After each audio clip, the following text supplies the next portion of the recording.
seeing through individual and collective delusions, realizing the true meaning of the spirit.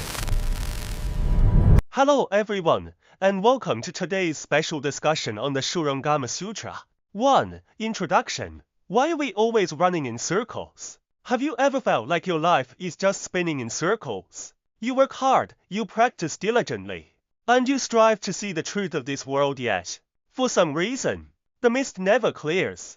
Ananda's state of mind back then was exactly like many of ours today. He said to the Buddha, World-honored one, you previously spoke of causes and conditions, of spontaneity, and of harmony and non-harmony. I listened until I was dazed and confused.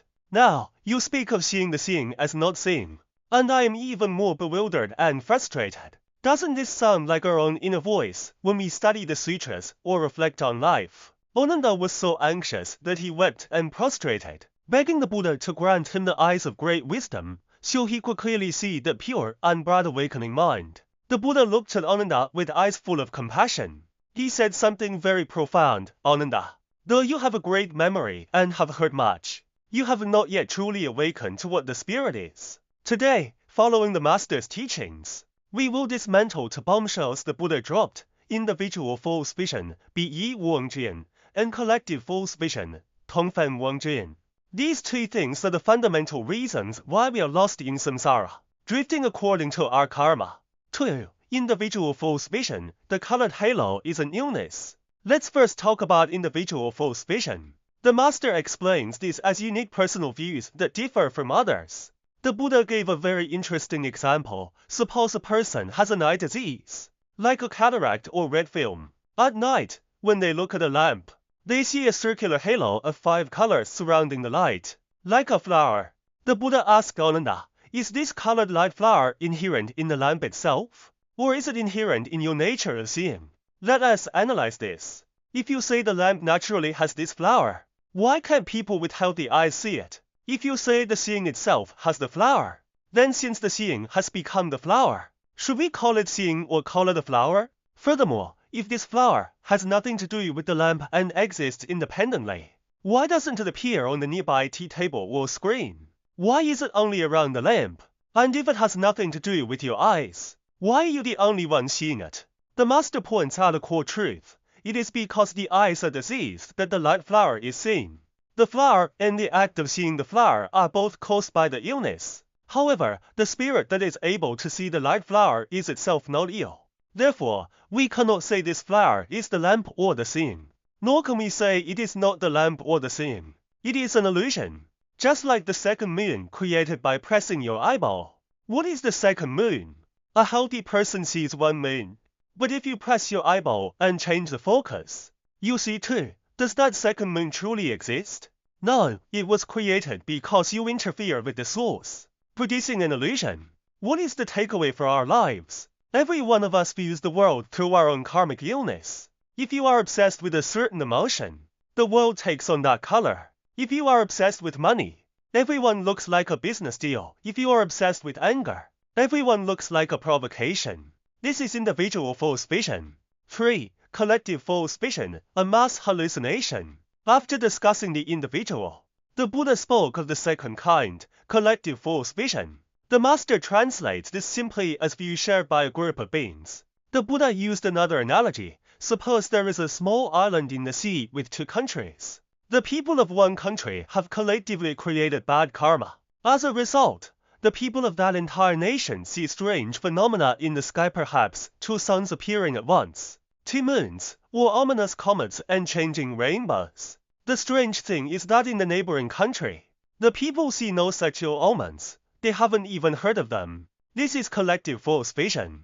It is a karmic retribution experienced simultaneously by a specific group. We can apply this to modern society. Have you noticed how a family, a company, or even an entire generation can fall into a collective frenzy or panic when everyone believes a certain value is the only truth? That is often a collective false vision. The Master tells us that the phenomenon itself doesn't exist independently. It exists because this group shares a common karma. Just like the people seeing the suns, they believe the disaster is real, while in the eyes of the healthy neighbor, the sky is perfectly calm. 4. the spirit has never been ill. Hearing this, you might feel, goodness, are the mountains, the rivers, the earth, and the friends and family I see all just hallucinations. The Buddha's next teaching is the most compassionate and empowering part. He told Ananda, just as the light flower seen by the diseased eye is an illusion caused by strain and illness, the spirit that witnesses the diseased phenomenon is not at fault. The Master provides a profound comparison. We look at the world, the mountains, and the myriad of beings, and it all feels incredibly real. But the Master says this is formed by beginningless vision illness. We are relying on different karmic illnesses to see, hear, feel, and know. In other words, we are all wearing a pair of karmic VR goggles. The images inside are vivid, but they are just the display of the goggles. The Master's most crucial sentence is, the spirit has no karmic appearance. When the spirit is not functioning, the concepts of seeing or not seeing do not even exist. It is simply pure, clear, and aware of all. The fact that you now see the Buddha, the Master, and the 10 classes of beings in this world is, on a certain level, a karmic appearance. The true essential essence, the undiseased awakening mind, cannot be defined by our current, diseased way of perceiving.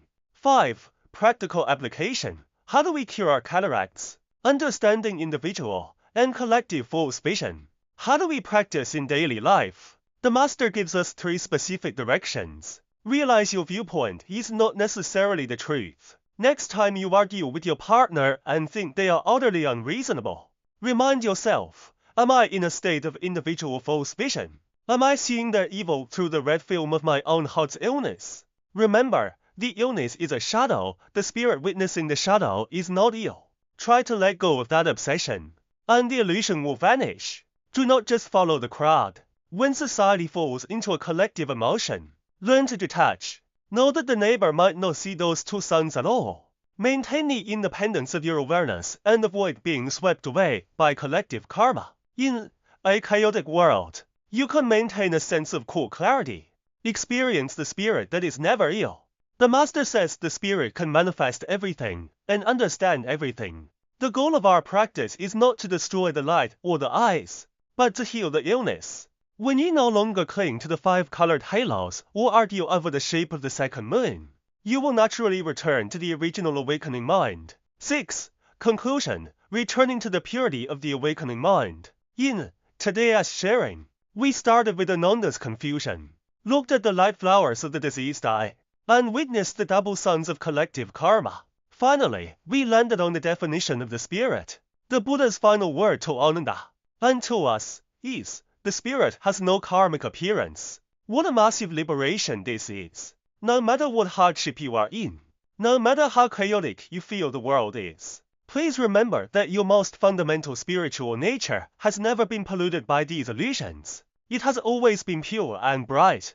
Thank you for listening to this profound Dharma shared by the Buddha's Practice Association of Australia. We hope that with the Buddha's wisdom and the Master's detailed teachings, you can part the clouds in front of you. Next time you see the colored light flowers in your life, don't forget to ask yourself, is the flower moving? Or are my eyes ill? We'll see you next time.